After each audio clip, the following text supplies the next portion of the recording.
But here, Richard, thank you so much for joining me again. For My everybody who's pleasure, by watching, the way. oh yeah, for everyone who's watching, after the first two conversations we had about embracing the void, Richard and I were chatting about its connections with his memoir that he brought out at around the same time. And so we thought it would be really interesting to have a conversation that would bring in that book as well. So that's the plan for today. So yeah, Richard, do you want to actually start by telling us a little bit about the memoir and writing Yeah, that, what it's about, and we'll take it from there. yeah, that's the perfect place to start. And starting 17 years ago was when my son, just in despair over a really intractable drug addiction, he'd gone through various drugs but ended up on heroin. Time was, I don't know if it's still the case, but Baltimore, Maryland, where I've lived for the last 35 years and where he grew up, it was the heroin capital of the United States, main point of entry for New York and other places, but really enormous heroin problem in the city of Baltimore. They estimated that 1 in 11 people was an addict back in the 80s and 90s. And when my son shot himself in 2006 in despair over this situation, leaving behind his wife and 3.5-year-old little boy, I had to kind of cope with it somehow. It was not a complete surprise. We were afraid of his killing himself. We knew that he owned a gun and that had made noises about being in such despair that he might use it on himself.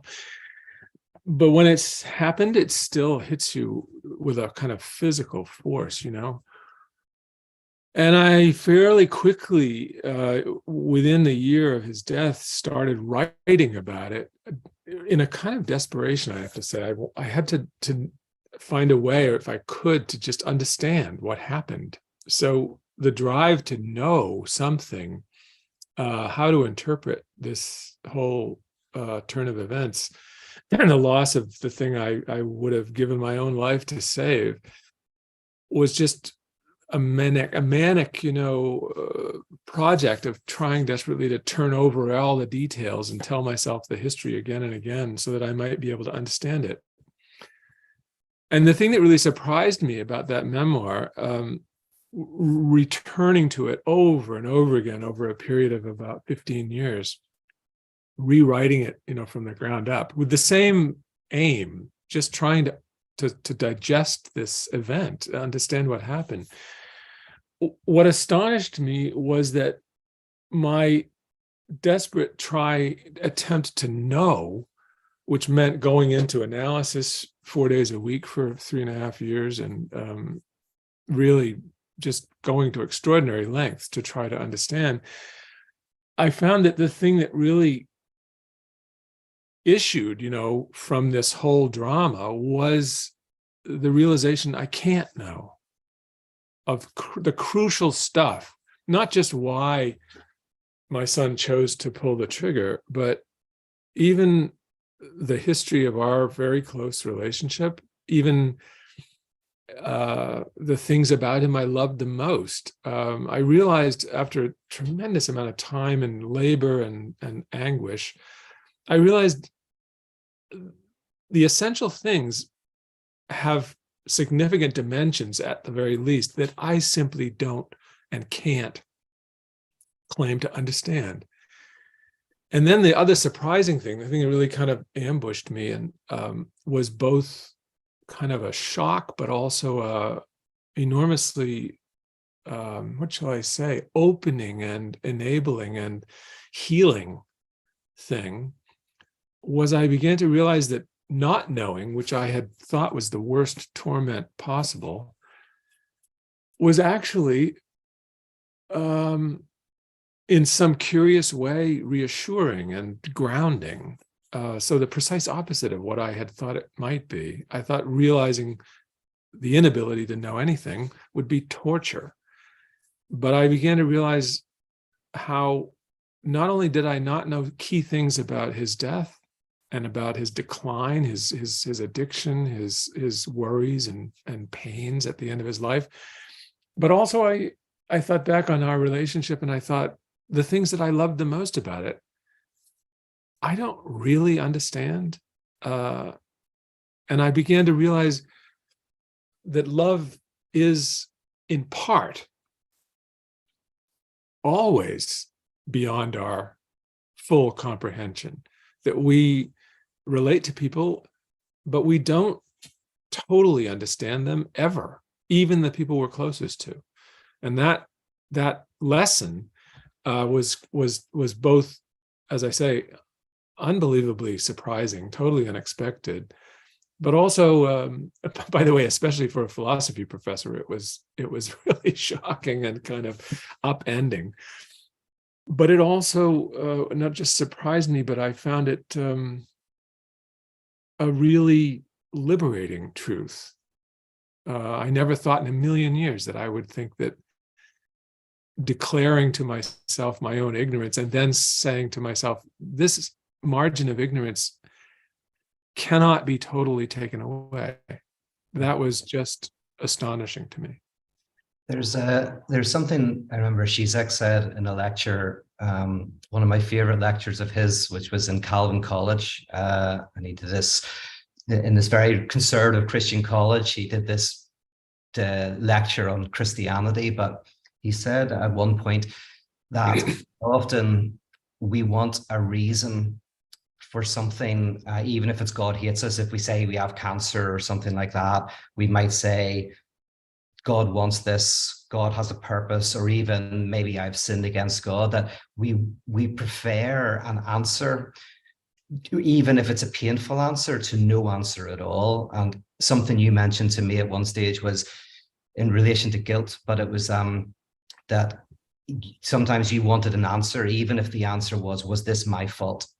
That was actually, even though that's an incredibly painful answer, it was somehow less painful and initially than being able to say, well, maybe there isn't an answer. That's a hugely helpful comment to me, Peter, because that sets up the next, for me, the next kind of step in explaining this whole journey that I've been on, surviving my son's death. Because, of course, my initial impulse was to blame myself and say, I somehow really failed this boy, which was, of course, excruciating because I so dearly loved him, not just feeling responsible as his parent, but just loving the person he was. He was an extraordinarily imaginative and inventive and tender and open, just a lovely human being. And I just felt, what did I do wrong? I must have done something wrong.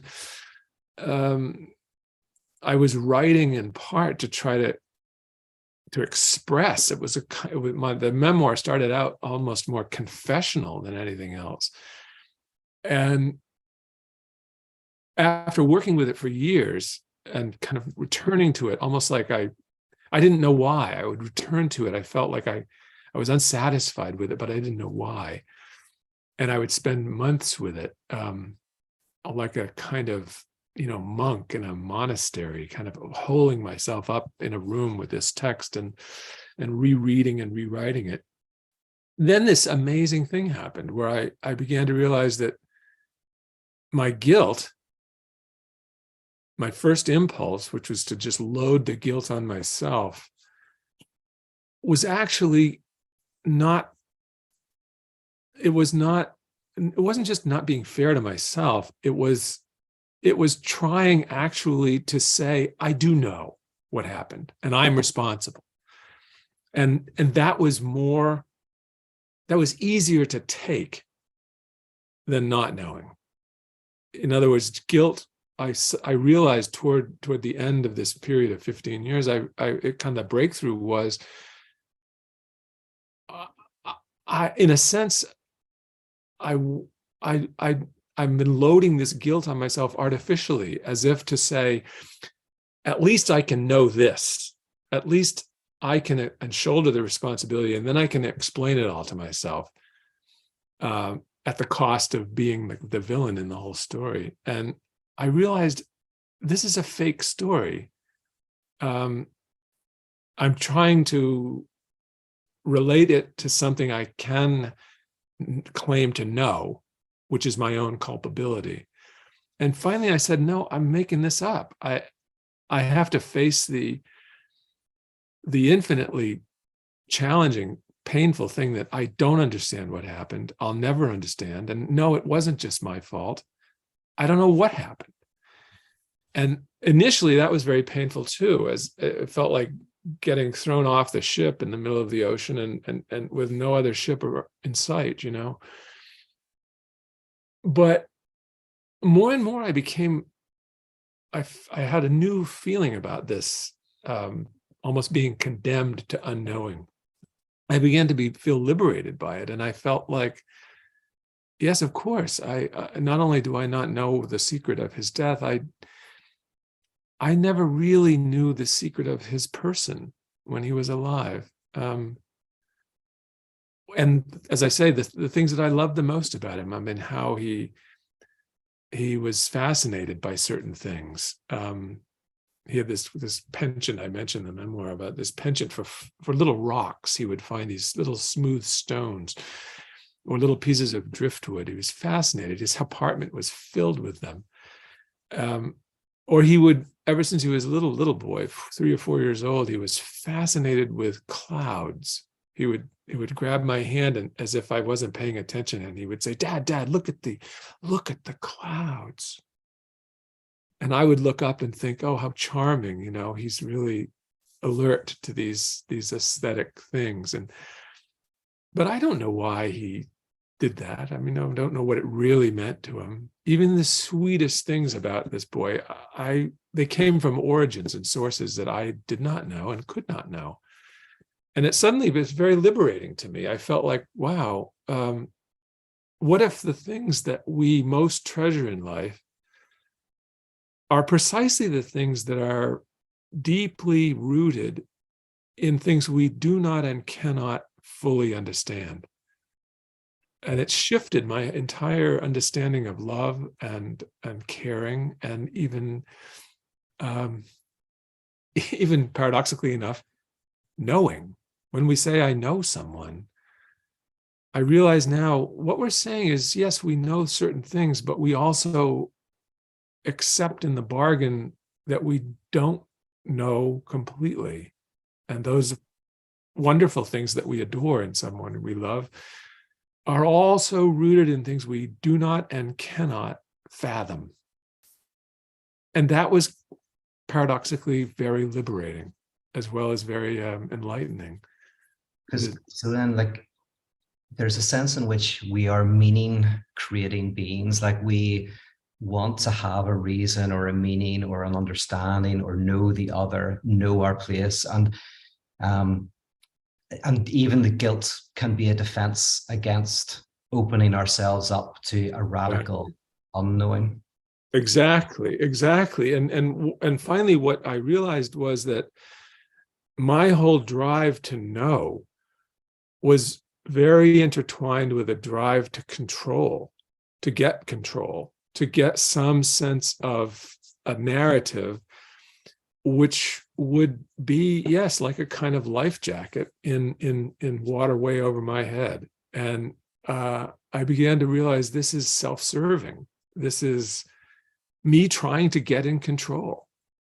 And I realized, actually, I was 51 years old when he died. I didn't know this lesson at 51, that the most precious things in our lives are and will always be things we do not completely understand. And grasping that, embracing it, even now the title of that other book, embracing it, and even protecting and cherishing it, so you don't fill in the blank. You accept, and you even try to feel more acutely the things that you appreciate in the other, but you do not understand totally. That's key.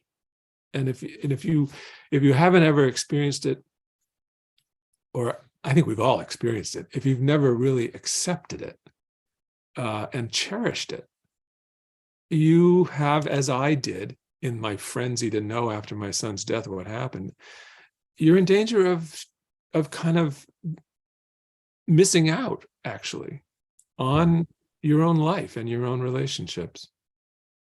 I'm thinking there's a philosopher, I always liked Gabriel Marcel when I was undergraduate, and I remember he said one stage, because his job, I think it was during the First World War, was to tell parents that their children had died in the war. Yes. And at one stage, he obviously is a big Heideggerian, so it'd be supposed to be Second World War. Actually, I'm terrible at the ages, not sure what age Marcel would have been in the First World War. But he said that, coming to terms, the Heideggerian notion of coming to terms with our own finitude, our own death, can be traumatic or can be opening. However, Marcel says we can also come to terms with that. We can also ignore it.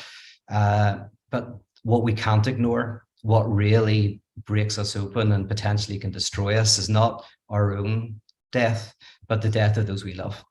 The loss of those we love is what throws us horribly, but into these questions in a way that nothing else can, even though it maybe is always bubbling within us, and loss and finitude. It's the loss of those we love.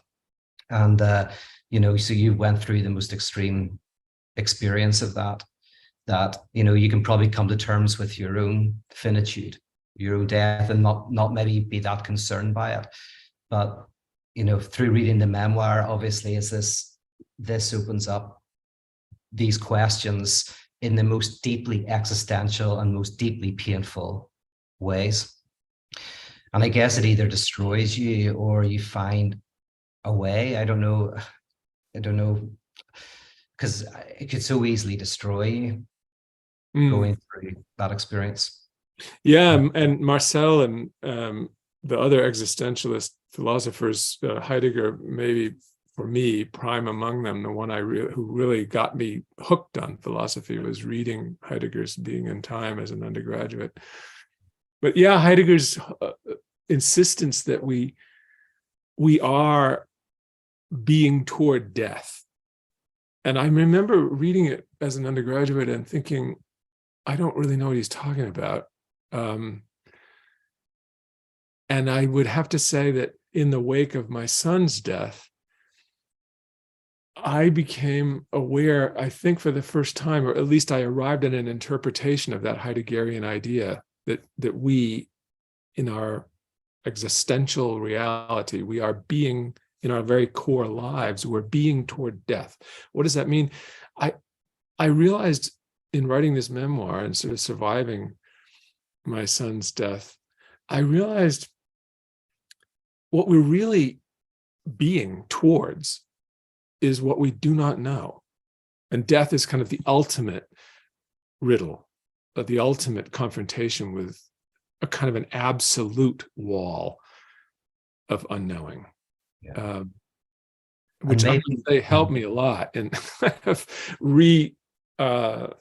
retrieving and understanding maybe for the first time what Heidegger was really about. Yeah.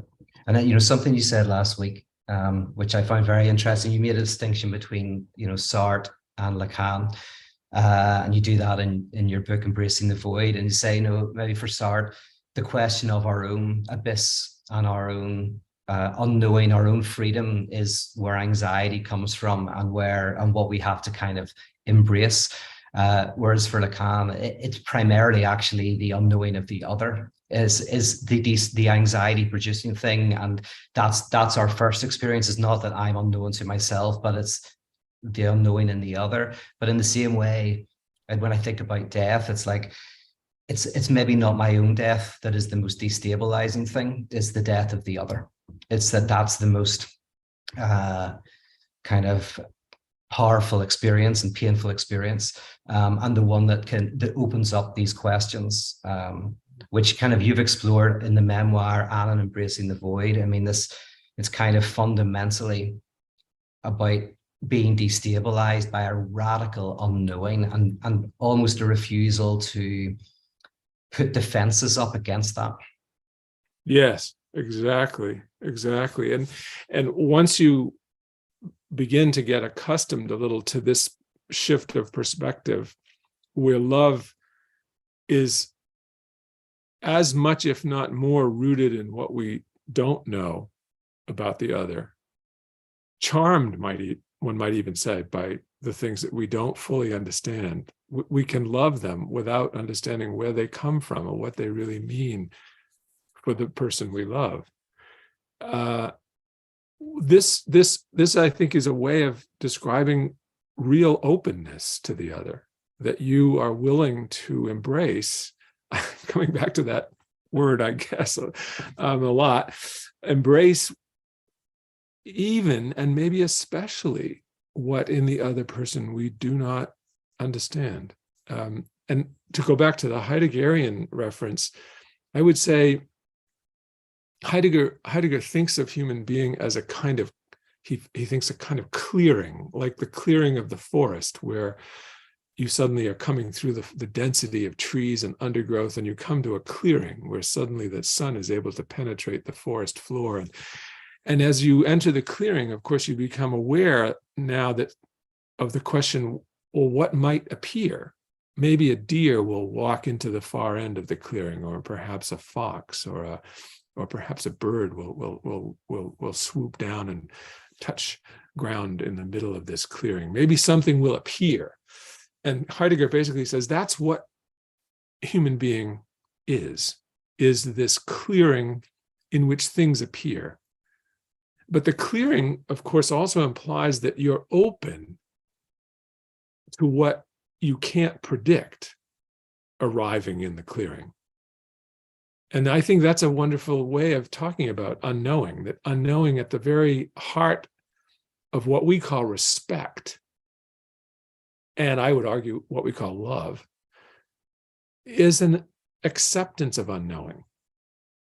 It's an acceptance of being open to something you don't predict, that comes from the other or comes from life itself.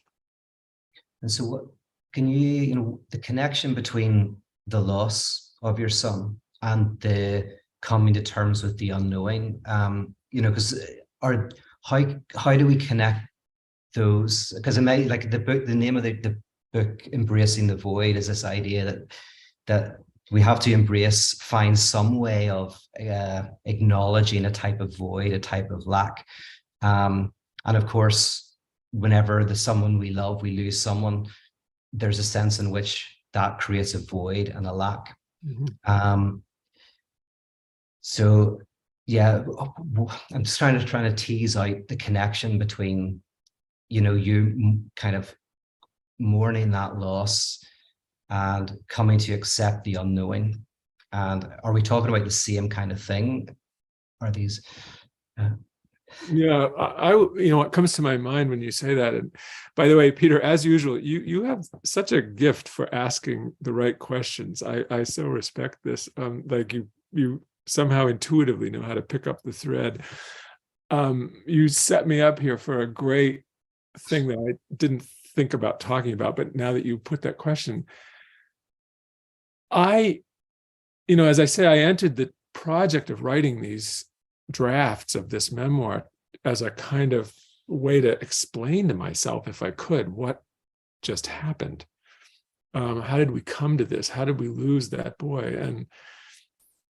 And the funny thing is now coming to the realization that I cannot answer that question, and that maybe actually it's a necessary and even a good thing that I cannot fill in that blank, and that I have to live with this suspended knowing, this impossibility of knowing everything. That became a very liberating lesson to me, not without some real pain and struggle accepting it, but once I did, I felt grateful for it. And weirdly enough, I felt grateful I felt it was like a gift from Oliver to me, that his death took away the blinkers off my eyes and opened them to this whole problematic of accepting what we cannot explain to ourselves. And I felt a sense of debt. I mean, I felt, in a weird sense, I felt a kind of guilt all over again, like he had delivered a great gift in dying, because it forced me to think through a lot of things that I just hadn't visited at all. I hadn't even dreamt that the problems were there. And ending up with this kind of conclusion, this very paradoxical conclusion, exactly about embracing what we don't know, embracing the void in that sense, is a great gift. I realized that in his suicide, I had really been given something, for which I, to this day, am really grateful, in a very mixed, kind of painful way. Yeah. It's interesting to me how, thinking back to when I first started, when I was, it was in my early 20s, maybe mid 20s. And I started with some friends, this group called Icon in Belfast. And we met in a bar called the Menagerie. And it was, we had music and liturgy and poetry and whatever. But the prime idea at the time was to create what I'll call now a non-hermeneutic space. So where people came, and a lot of the poetry and the spoken word and the music was designed to help people look at things that have happened, that maybe divorce, and maybe estrangement from family, maybe loss of job, illness of someone they love, that there was a space for those things to be felt with no interpretation given. In fact, the whole point of the liturgy was to refuse interpretation, but to somehow hold the space. And that was actually the initial thing of, is it possible to have a kind of a religious expression that, instead of religion giving you a hermeneutic answer, giving you a reason, which is very, like on a very superficial level, very therapeutic. In the short term, you have an answer for something and you say, even if it's a bad answer, it's still an answer. But what would it be to have a type of religious and inverted commas experience in which it's precisely keeping the question open and providing a kind of art and music that would simply acknowledge without explanation. Because in terms of your book, Embracing the Void, as well, you touch on the how religion is symptomatic. It kind of like, and it creates a compromise formation, and it can, protect us from the unknowing at the same time as maybe helping us touch it or experience it in some way. But religion at its worst, I guess, is always there, is the friend who tells you the reason why the person broke up with you, the reason why you lost the job, gives you the reason. And that's the temptation that we should maybe resist. I always think when Lacan once said, the temptation that the analyst has to resist is giving the analysand what they want, which is an explanation. Yeah.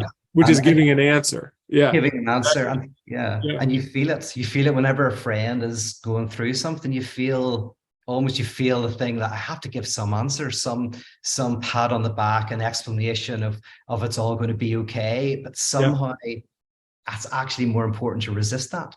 Yes, exactly. As though the patient, the analysand, the fundamental question they have for the analyst is basically, tell me what to do, tell me what's going on here, give me the secret. And the analyst has to, at that moment more than ever, practice the famous silence. In effect, one has to say, without even going so far as to articulate it, I can't tell you, I don't know. That's exactly right. But it was I would not have written, I wouldn't even have dreamed, I think, of this book that now I feel like that's the best thing I've ever read. Anything worth reading, I think it's that book, Embracing the Void.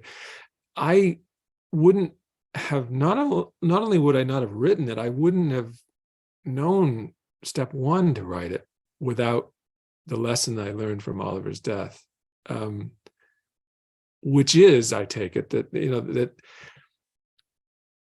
that whatever you think the divine is, whatever your conception of God or lack of it, just to talk about God is to pose a question, inevitably. Even if we have faith in God, we, I think, don't understand the basis of that faith, and we don't understand the real interlocutor who's on the other side of our prayerful appeal. Even when we say a prayer, or we posture ourselves in a position, a kind of attitude of prayer, it seems to me now obvious. We position ourselves towards something we fundamentally do not fully grasp, if only because there's an answer to our prayer which we haven't heard and can't anticipate. We can suppose that we know what we want to hear, but the whole posture of prayer, we don't even know when we make some prayerful petition, we're not even sure that it's heard, or where or how it's heard, and let alone what answer might be forthcoming. And it just struck me very, very powerfully in a way that was revolutionizing for me, that this whole openness to what we don't know, what if that's the key to the entire religious posture? It's the posture in which we keep ourselves open to this lack of knowing, this void. There's a small Russian sect. I don't know if they still exist, but in the Orthodox Church, they always have lots of icons. But this small Russian sect, they didn't have icons, but they would cut a hole in the wall, I think, to the east, and they would pray to the gap itself. The gap was their icon. I love it. I love it. And how often is it the case that someone who's either in psychoanalysis or some other psychological treatment, or in a desperate situation in life, where you've lost someone you love, or maybe you've lost your fortune, you've lost your job, you've lost your health, I don't know, everything positions you in relation to a kind of plea you want to make to sort of make it whole again. Give me back what I've lost. And so you face this kind of hole that needs to be filled, and as if that's a primary kind of primal religious act, that we find ourselves in front of the vacancy of the hole. And the question for me, and and I think there are examples of this, but how possible is it to have a community that doesn't fill that hole, that where the Pascal talks about the God-shaped hole, but just to radicalize the God-shaped hole, to say, well, what if God is the hole itself? So not God creates a gap which we need to fill, but God is a signifier of the gap itself. Or God is not an object that we do not know. God is the signifier for the not knowing itself. And that slight shift, which I think fits with the Bonhoeffer's notion of religionless Christianity, but is that religionless Christianity could be a definition for a type of just say changing the signifier slightly, say God is not the object that we do not know. God is the name we give to this radical unknowing. And how can we have a space to keep that radical, to keep us sensitive to that radical unknowing? So the problem becomes the religious posture is this comporting oneself, as Heidegger would say, toward the open clearing, and waiting for what will appear. And that, of course, to even adopt that posture requires that you give up your demand for the answer. In other words, that you think, okay, I need this. I'm praying for this. If you please just give me this. That's a perversion, as I now understand it. That's a perversion of the whole posture of prayer. If you pray for some specific thing, you're kind of missing the point of prayer as a pure opening of yourself toward something you don't even know how to name yet. What you need, you can't actually even conceive. That strikes me as an essential teaching in almost all the religions in the world, that you don't even know what to ask for, actually. Which, by the way, I can imagine someone coming to this really profound conclusion without religion. I mean, it seems to me, if you just think about it long enough, you realize, yeah, I don't really know this game of life. I didn't arrive and get handed the rule book, but we don't know what will make us happy ultimately. We have to wait for it and hope we recognize it when it comes. But to be open to it, strange though it may be, and unrecognizable initially though it may be, that's the game. That's what it means to be human. Yeah. My intuition in terms of religion and Christianity is that kind of, that after Hegel, the church gave away so much of this insight into philosophy. So existentialism and psychoanalysis and all these other areas, I think, do so much more justice to these ideas than confessional religion. But confessional religion has liturgy. It has a structure of a weekly, you come, you go, you listen to music, you speak, you hear a sermon, you hear parables. And so my whole thing is like, how do we bring these psychoanalytic and existential insights that I actually think largely derive from the apophatic tradition and come out of a lot of the religious tradition, but somehow the treasures have been taken away. What would it look like to bring them back? That's kind of, again, kind of my interest is I read lots of good academic books about this stuff, and I go, yeah, but what does it look like for a group of people wanting to do life together? And yeah. And so that's why I'm so interested in Lacan, is that I kind of go, well, I think there's a liturgy that can be forged through these ideas. And it's not something foreign to religion. These ideas are kind of in there, even the I am that I am, the unnameable signifier of God, all of this stuff, it's in there. There's a self-divided God, and my God, why have you forsaken me? It's all there.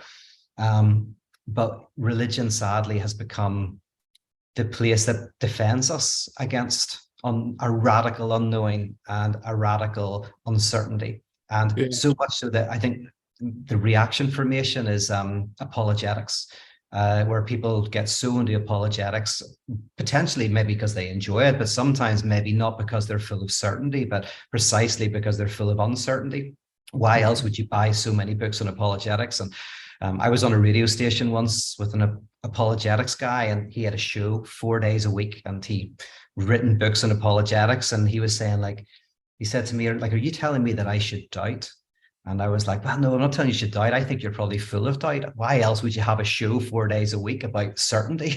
There's something about that that strikes me that maybe there is bubbling within you and unknowing. In fact, my first book was a wager that within evangelical Christianity, unknowing was rife. It just wasn't being signified. It was there, but it was kind of being repressed and coming out in things like apologetic certainty.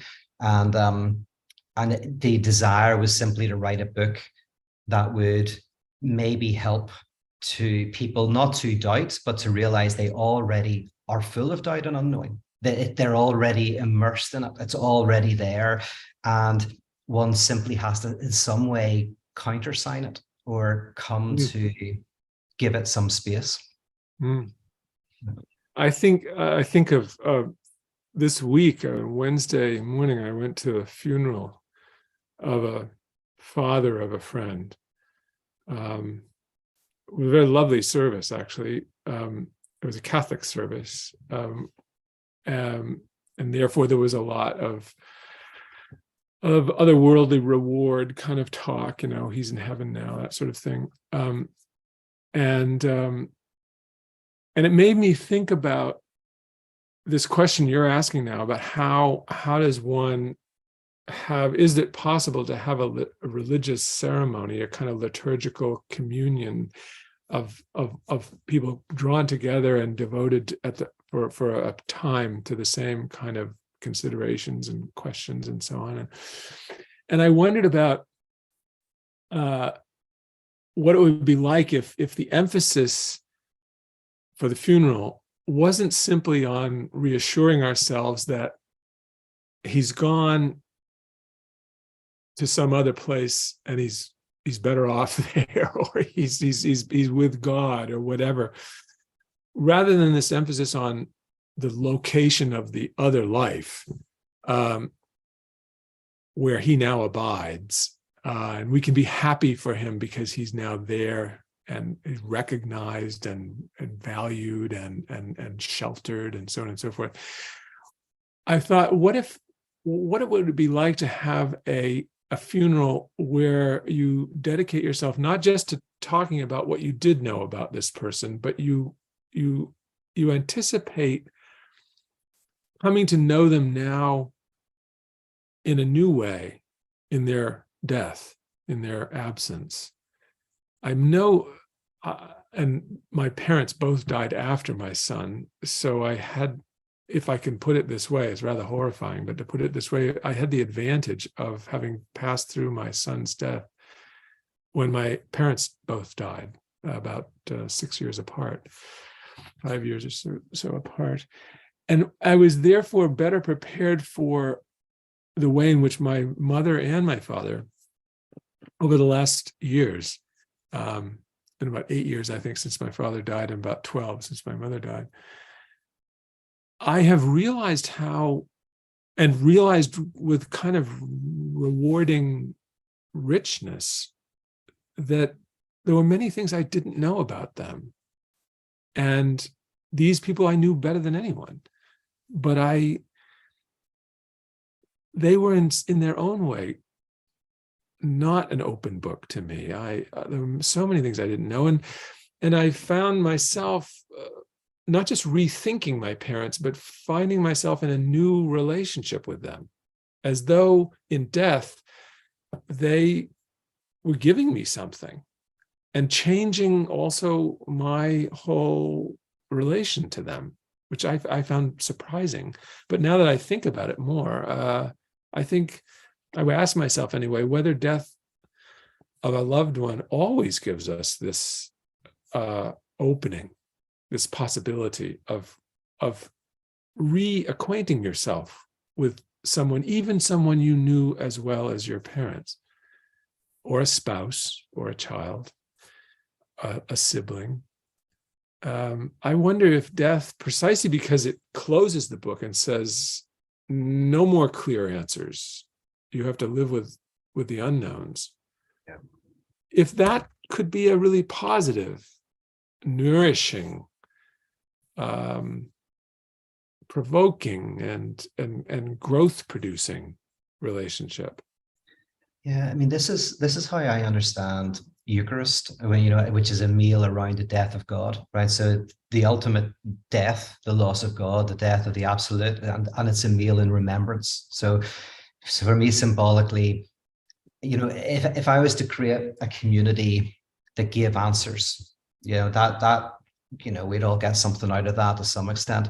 But would it be more healing to have a community in which we bear witness to loss, to unknowing, to death?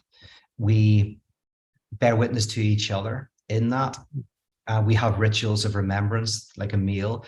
And is that actually more healing than being given an answer? So even at a funeral, like is the hug and the I see you and this must be terrible, is that, and I think that is the more healing thing than the person is in heaven or whatever. And Mm. while the answer for me is like a bit of candy, it does make you feel good when someone can, and maybe we need to do it sometimes whenever you've just broken up with someone and they're going like, was the other person an asshole and I was innocent? Go, yeah.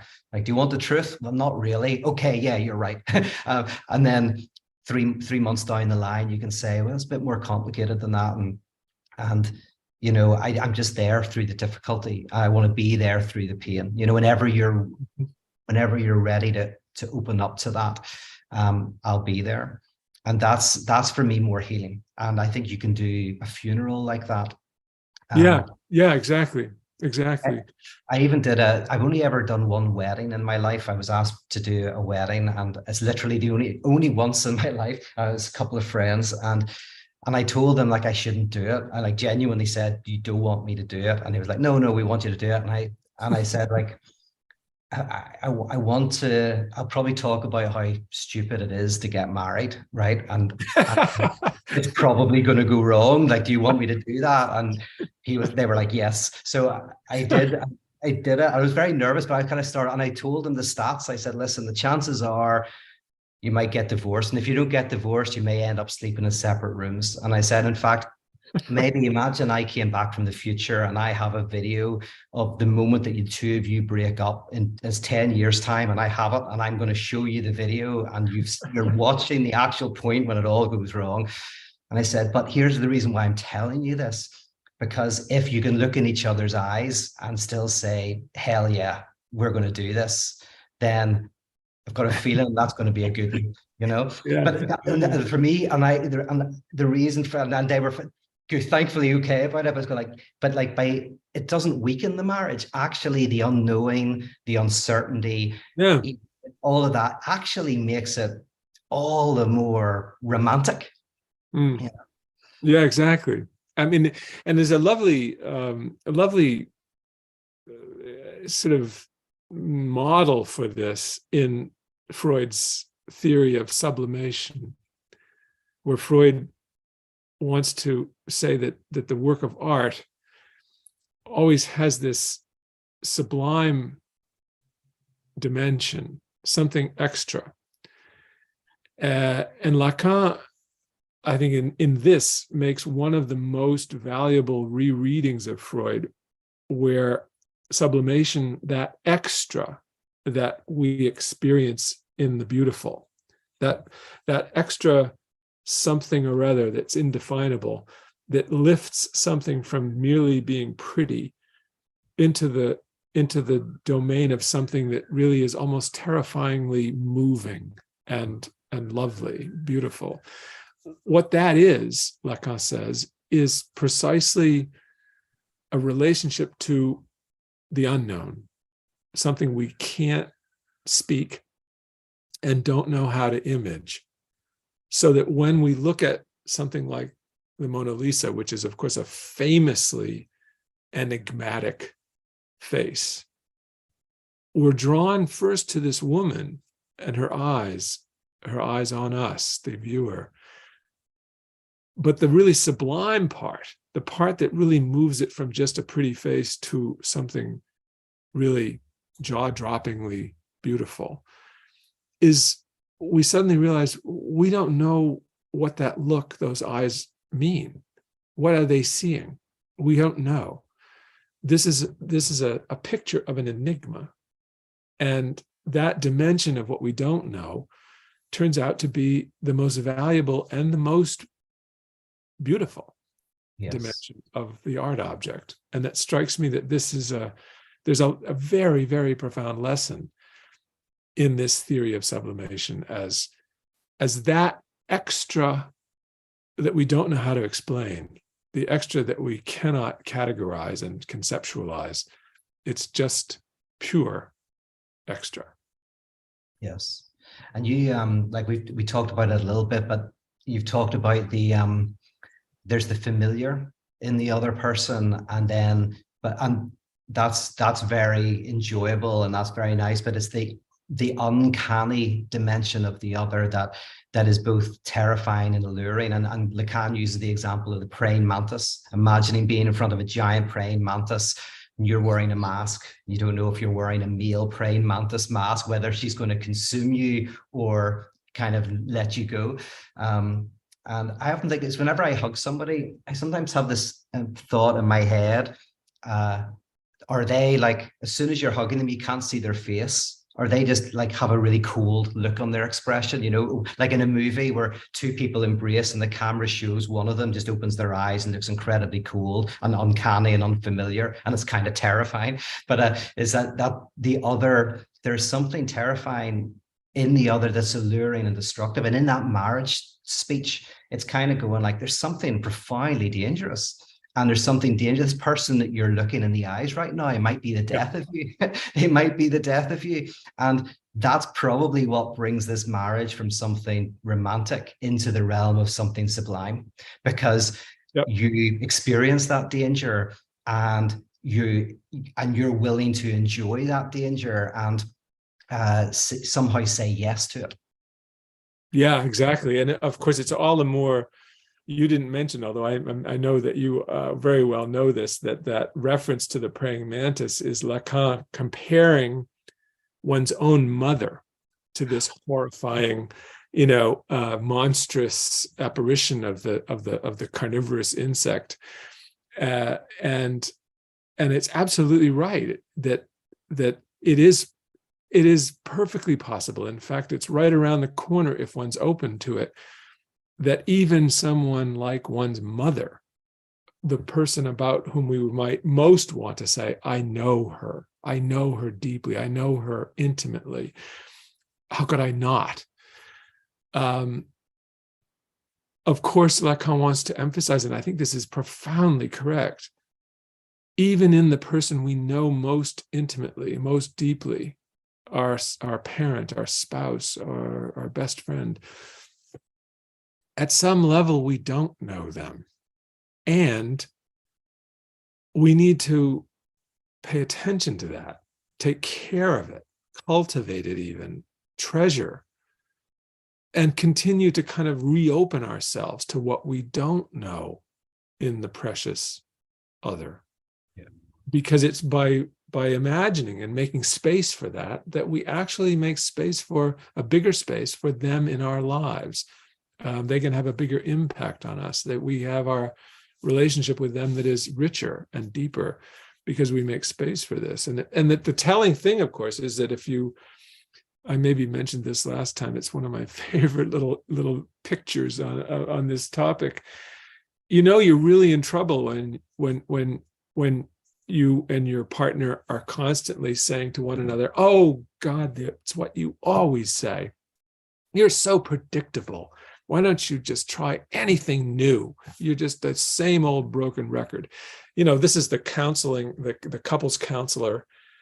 Here's this stuff, and they think, oh boy, this couple is really far gone.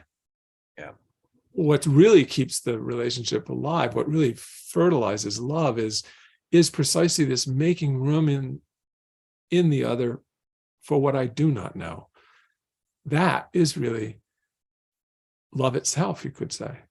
And this is the horrible thing. This is why no one should do it, because it's not an easy life. Like to try to remain sensitive to that dimension of the other is going to open up a world of pain, right? It's not like, I wish we were talking about a way to be happier, be healthier, a way to kind of like get through life better or whatever. But this is not offering that. It's not even saying, well, if I do that, will I be happier? Well, no, like there's a real courage to having to continually choose to try to be open to this dimension of the other.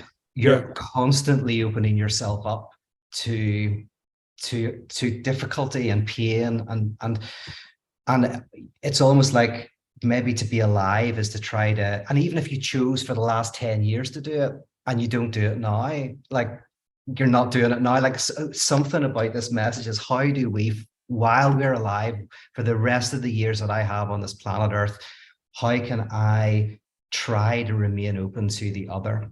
And to the other that I do not like, who seems toxic to me, who seems other than me. And maybe I did it when I was 20, but can I do it when I'm 40, when I'm turning 50 next year? This Yeah. is not easy. Yeah. Yeah. But once again, I mean, this is the Rollins genius for the right question and the right comment. What exactly when you ask yourself, how can I stay open to this question mark in the other, this kind of opacity in the other? How can I kind of keep this discipline of positioning myself in front of this giant question mark that's looking across the table at me? The thing to remember, I think, is that not only do you honor them and make a space for them to truly share themselves with you by reminding yourself you don't know all about them. In fact, the crucial things are mostly hidden and opaque.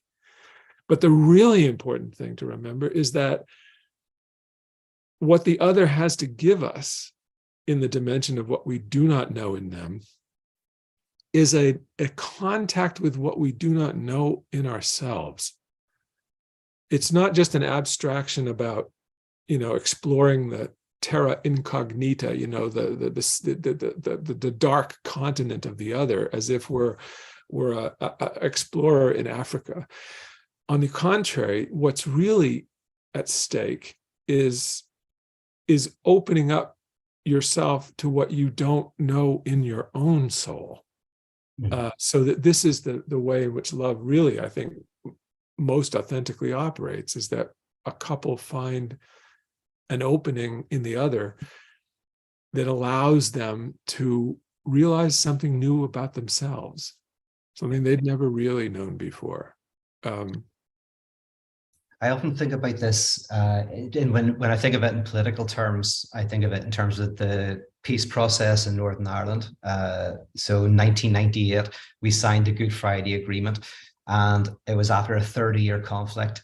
And basically everybody got into a room, different paramilitary groups, different political bodies, kind of committed to conflict over war. There's a Irish comedian, Dylan Moran, but he talked about, war is the inability to have conflict, because in war, you just want to kill the other person. So conflict is, in a sense, where I have to open myself up to you rather than kill you. And so in the Good Friday Agreement, we all, and this is where I kind of make a distinction between progressivism and apocalypticism, because I think of often progressivism is you kind of know the future and you know where it's going. And if someone disagrees with you, maybe you can love them in a patronizing way, but you kind of know where everything's going, the arc of history. But in apocalypticism, you don't know. You don't know where the world's going. You don't know what's going to happen next. And in the Good Friday Agreement, everyone had to lay aside the future that they knew and enter into a conflict, not knowing where it was going to go, what was going to happen. And the Good Friday Agreement was an apocalyptic event that led to, I think, one of the most successful peace processes in the modern world. But it was an apocalyptic event in which people had to open themselves up. And it wasn't some kind of lovey-dovey, naive, let's all love each other. Not at all. It was a lot of anger, legitimate hatred. But it was like, I am going to sit in front of the other, and I'm not knowing where this is going to go, and we will have conflict together and see what erupts out of that. I think of it as well in terms of sometimes a couple who maybe go to marriage therapy, is that you don't know whether they'll stay together or whether they'll break up, but you know that it's not going to stay the same once they're able to put everything out and open up and engage in that conflict. And then the one thing is, even if they stay together, they're going to break up with the type of relationship they had, and maybe they'll break up and go with somebody else, but something radical will change. And so there's something about this message of being open to this dimension of unknowing and the other that is also opens up novelty and possibility and opens up kind of new forms of life. There's something, there's something political about this, which is a lot to get into. In fact, I want to get definitely to some people's questions. One thing I did want to say, Bob, is that what is so tragic about things like your book and what you've given is that it comes from deep suffering. And it's very sad that sometimes that that in order to have this gift that is helpful for so many other people, you have had to go through what you've had to go through. And so it is a gift that has been given, that has extracted an awful lot of suffering. I remember Kierkegaard said, what is a poet? A poet is someone who screams and cries in agony, but whose lips are so formed that when they cry out, beautiful music is formed. And so when we say to the poet, sing to us again, we are saying, may new disasters befall you. I'm just very aware of that. Like I absolutely love the two books that you've brought out. And that's why we've done multiple conversations and we're doing a book study at the moment. But I don't want to lose the reality that those have come out of a place of profound suffering. Yeah, the only thing I would add to that, aside from saying that's sweet of you to say that, but I think that, and Kierkegaard is exactly the right reference for this. So Kierkegaard's notion of despair, in a very short text that I know you know, but I'd recommend it for anybody who doesn't. The sickness unto death, it's called. Very, very provocative and mysterious, but the core idea is just lovely, which is that he says that the true nature of despair is not to know that it is in despair. In other words, what I'm trying to say is that, yes, it's quite true that my son's death triggered in me a whole, what I could call, if we give the word sufficient weight, a whole education about life, about myself, about love, about loss. And I'm incredibly grateful, impossibly grateful, because he isn't here to thank, but I feel like I owe him a kind of debt of gratitude for opening my own life. But this is true for all of us, I think. Whether your son kills himself in some really extravagantly and explosively awful way, the same thing happens in some other form, which may not be as spectacular, but it's just as soul-wrenching. I think we all face this. And the trick, to go back to Kierkegaard, is to not try to avoid and evade this despair, but to dwell with it, to accept it in and feel it, and including what you don't understand about it. This is, I would say, not just the father who loses a son, but this is life. And this is the challenge for me, that sure anybody who's watching this, especially if you're interested in community work or church work, is how is it possible to create the space to dwell in that unknowing and in that lack and that pain, and avoid the temptation to create a space that gives the answer. How do we create a space that gives space? And that's the work that we're trying to do, and I'm trying to do with Pyrotheology.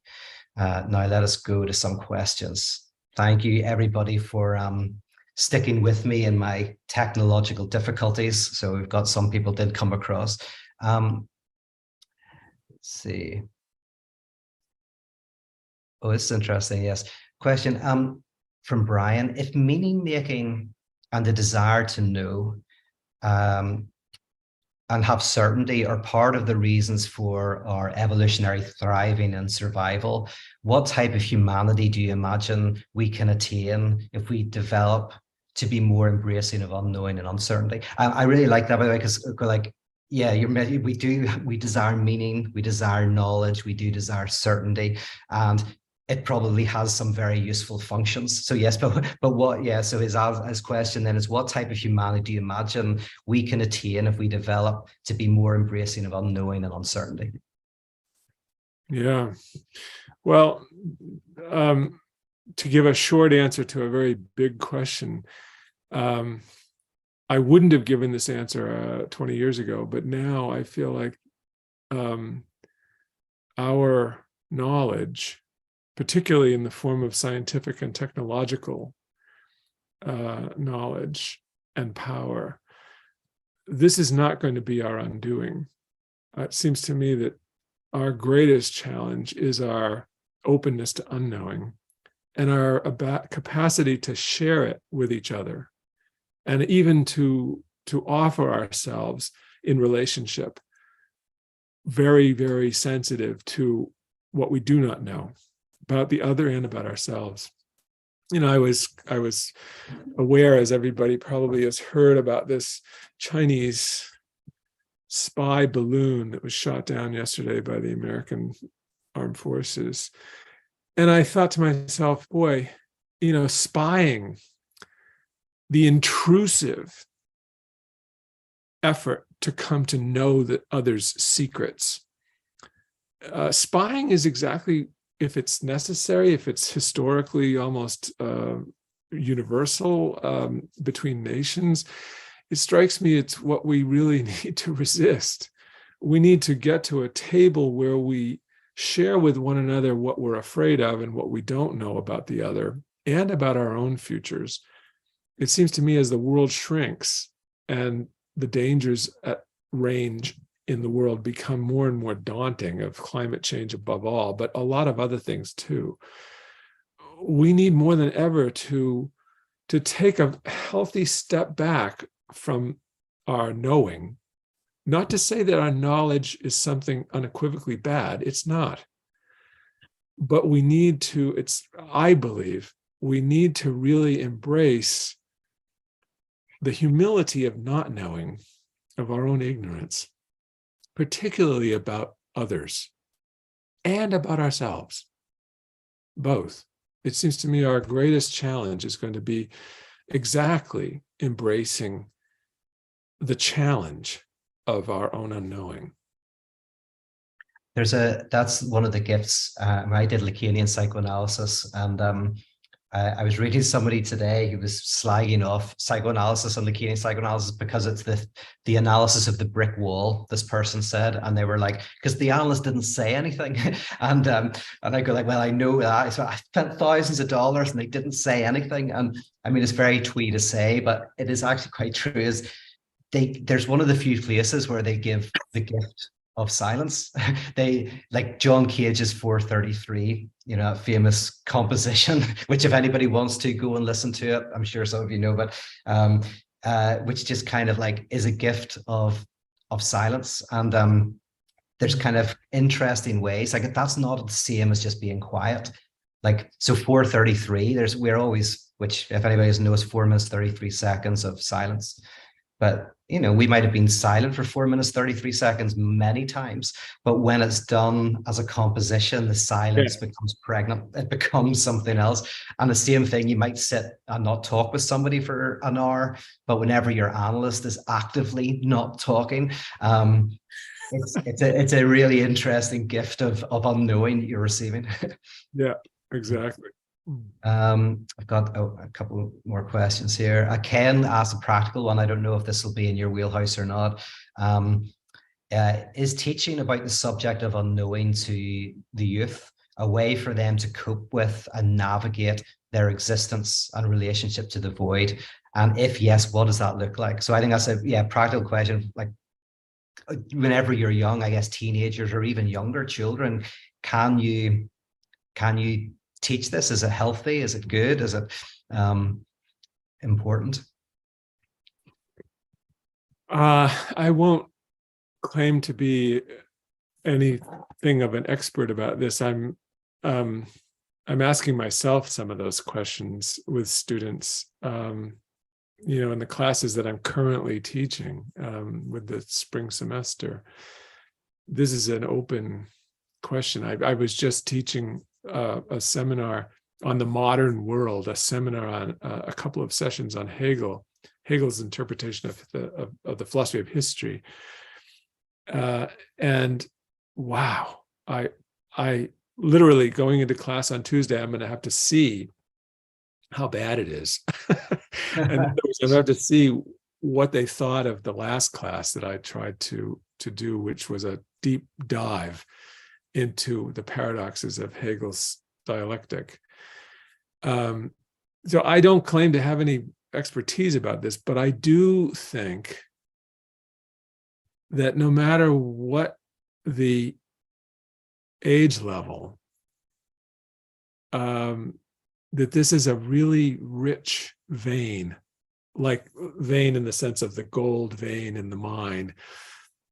This is a rich vein that pays back the effort to try to follow it and dig down into it. That whether it's with first-year students or with seniors or grad students, or people, I have a gentleman in my class who's auditing it. He's the husband with a PhD and an MBA. He's retired, but he's doing what I think every retired person should do, is go back and take a college class in something interesting. But we have a variety of levels of people in the class, but I think it's essential that one way or another that we really frame our efforts at knowing and learning in a class with some of this awareness of our relationship to what we don't know. Not always, there's no recipe for it, I think, but I'm amazed at how even first-year students appreciate it. Like, it opens a door to them, that a class that's all about the material, the class material, can be so deadly. That opening the questions in an authentic way, in a kind of honest way, my experience with it is it's almost always successful, if not in ways that I immediately totally understand. I just get the sense that students can handle an amazing amount of that and respond really well to it. It seems like, there's kind of I think it was Heidegger said, people think students are there to learn and teachers are there to teach, but actually the students know everything already. It's the teachers who don't. And what the teacher wants to get across is what they don't know. And I do see that, like, you start with ignorance, and then sometimes you kind of then maybe at a certain point think you know things. When I was 18, I thought I knew everything. And then there's learned unknowing.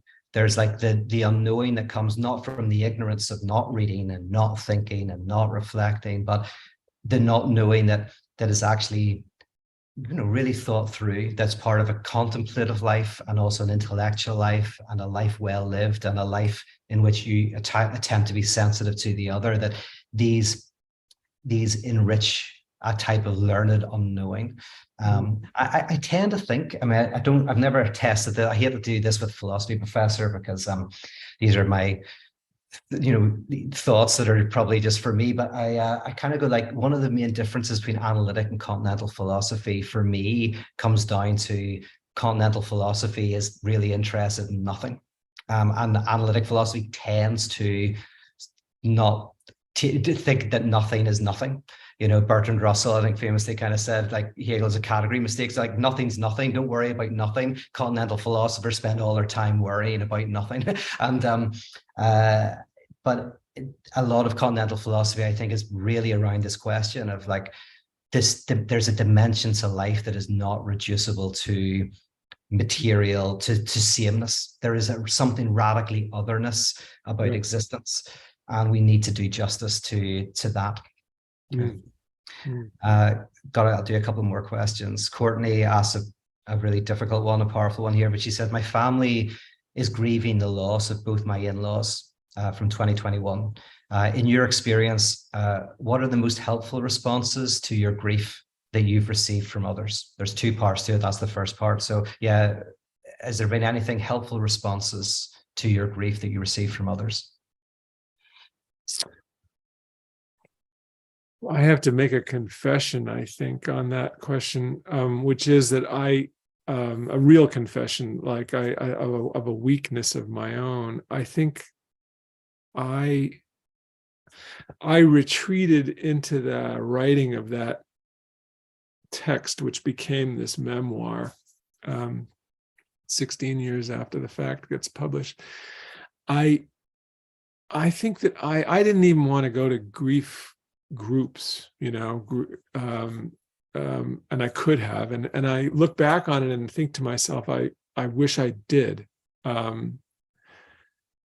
I think it was I don't know, I suppose you could even call it maybe a sin of pride. I think I was not willing share my own emotional wreckage with other people. And I think that was probably a impoverished me. I think I would have done better to have done that. I think it was a defense even of mine to not allow the consolation of others. It was kind of like, I don't even want to be consoled. I want to, if this is going to kill me, then good. So that was my own weakness, I think, not to be more open to. I will say, however, that when I went to my son's funeral, an earlier version of the text actually contained the eulogy that I gave at the funeral, and I described the funeral more than I did in the published version. But I must say I was very cynical going into it. I thought, I hate funerals, that they're also kind of, standard, the usual stuff gets said. And I was somewhat cynical about it going into it, I have to say. But when the room filled with all of the people who knew Oliver and knew us, I was absolutely overcome with gratitude and with just a sense of being gifted something really precious. I was just in tears over it. I'm tearing up to remember it. And at the end of the service, we had everybody come up. Oliver's ashes were on a little urn on a big long table, and we had all these little tea candles, and people could come up and light one. And there were 250 candles on this table at the end of this, and it was among the most beautiful things I've ever seen in my life. And I feel like it was an incredible gift to me, despite my resistance to receiving something like that. So it's a rather lame answer to your question, but I think that being open to that kind of solace from other people is itself a strength, but it's certainly a potential strengthening thing to receive it. Yeah, I'm like you. My brother's very like my brother. If he gets sick, he'll just close the door, and then a week later, if he's better, come back out, but keeps it. And I'm very like that. I remember when my dad passed away, exactly the same thing happened, but and I didn't feel like I knew it was going to happen. It wasn't a surprise. Funerals aren't something that, I wasn't really looking forward to it. I didn't think I'd be that emotional. But then when I saw my friends, who I didn't even know were going to show up, some of my friends showed up in the back, and I was profoundly moved, thinking that I would not be moved at all just by them being there and somehow just giving me the nod and giving me a handshake at the back. It was very moving, and kind of like, oh yeah, I don't even quite know why that was so moving, but yeah, it was. Just one more little footnote to this. I think that one of the reasons why this whole revelation for me of the meaning, the existential meaning of unknowing, I think was particularly powerful for me because I think my privileged mode of defense in my life, by defense I mean my coping mechanism, my kind of go-to safety pose, consisted precisely in trying to know what's going on. I became a philosophy professor for a very good reason. I was trying to kind of get the total theoretical view where the Greek word theoria means the scene from a high place, as though you're looking from a mountaintop over the plains beneath you. And that's a control thing, I think, in me. And embracing this unknowing was a kind of embracing a kind of humility. And I would say that's when Oliver first died, I was still very much in that refusal to take a humble position and just admit, I don't know what happened, and whatever you can say that's helpful, I'd appreciate it. I don't think I was willing to do that. I thank goodness, I think I'm a lot more humble today than I was then. His gift to me.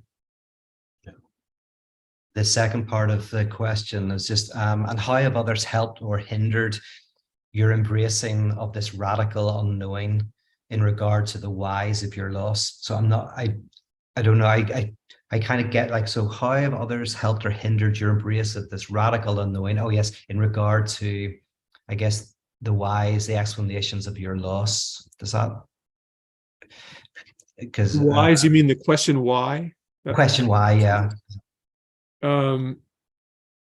Yeah, I'm not totally sure what's being asked, but it's really annoying. They've got 180 characters to write a question, so I know how hard is that to write the question. So, but the first half, how have others helped or hindered your embrace of this radical unknowing? I mean, maybe, but I suppose in relation to the loss of your son, but in general, like what's helped or hindered? Well, let me share something that I've thought a lot about.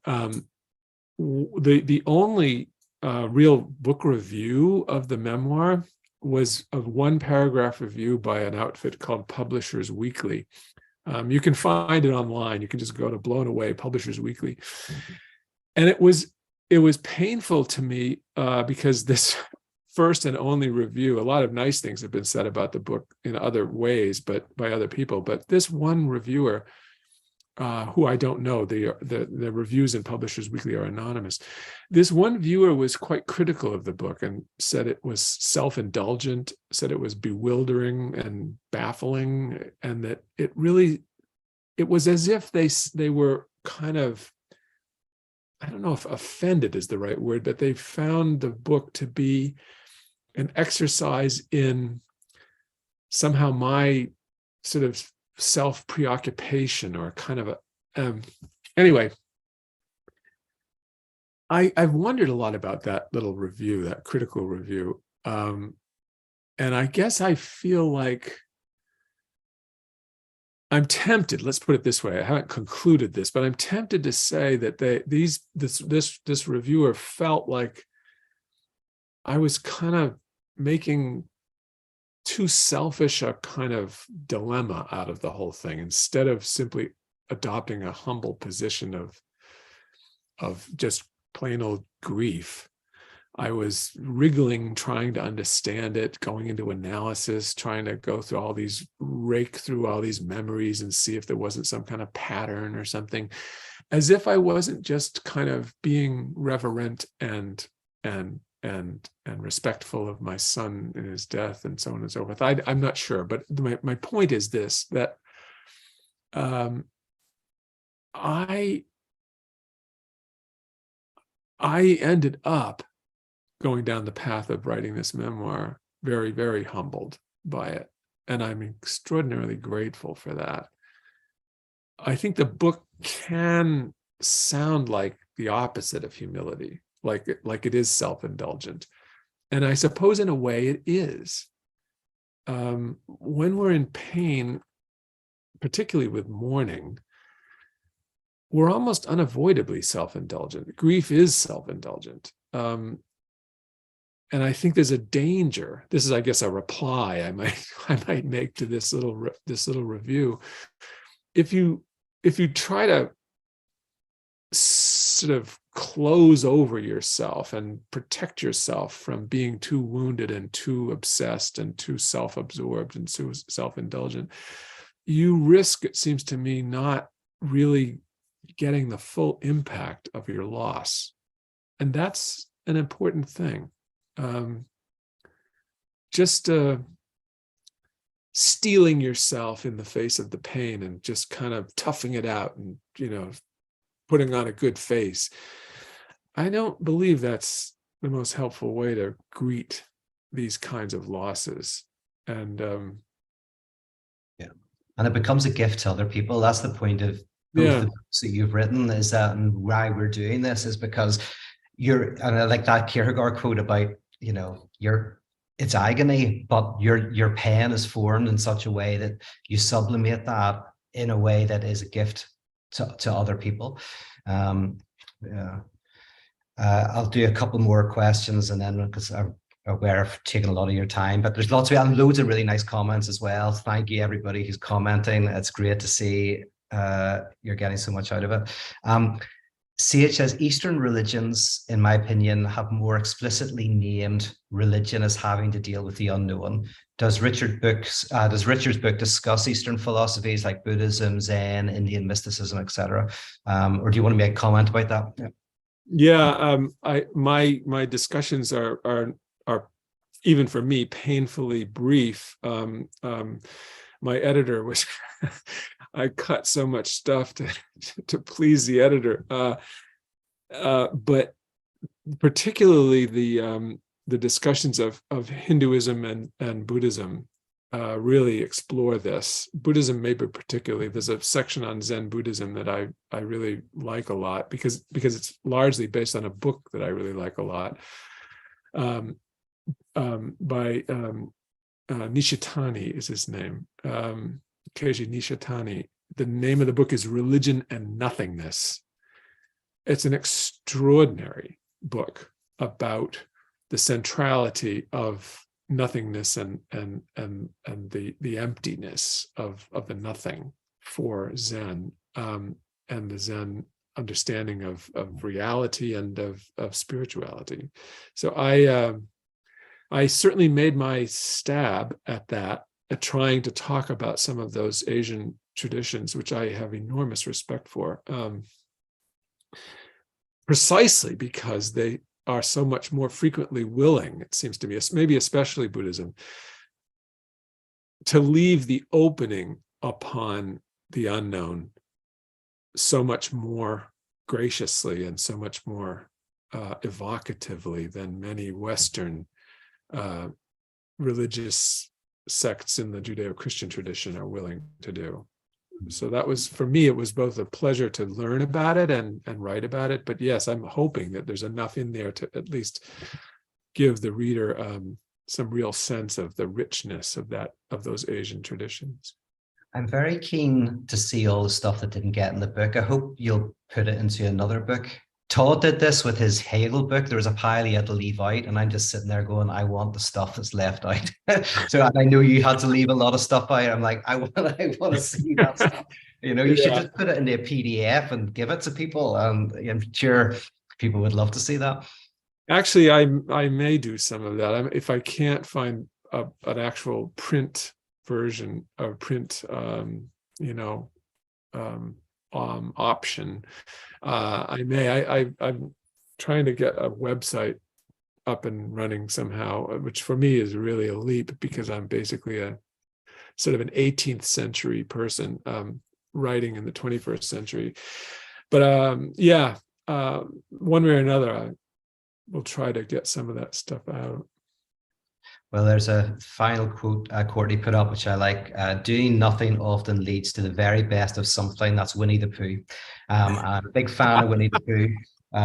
I still remember the opening line of the book, which is, here comes Winnie the Pooh coming downstairs, bump, bump, bump on the back of his head behind Christopher Robin. It is as far as he knows, the only way of coming downstairs, but he wonders if perhaps there is a better way, if only he could stop bumping long enough to think of it. And I think we're all bumping our heads through life and wondering, is there a different way of doing it? And yes, taking some space is good. So wonderful. Thank you so much to everybody who's checked in and was watching this. I'm going to edit it, put it up. Richard, thank you so much for being part of the conversation. I want to have many more of these conversations with you. And I'm very excited about introducing people who know my work to your work. So that's a very exciting thing for me. Well, as you know very well, Peter, the intersection between our our interests and questions and so on. I'm very acutely and very gratefully aware of those, and so it's been terrific for me too. And whenever else you have time for some wandering wanderer, I'm always available. Wonderful, wonderful. I want to get you guys out to Belfast again, so we'll figure out some way to coax you back to here. Well, we both fell in love with Northern Ireland and Belfast in particular, so that's not a problem. All right. Well, listen, thanks, everybody. Goodbye.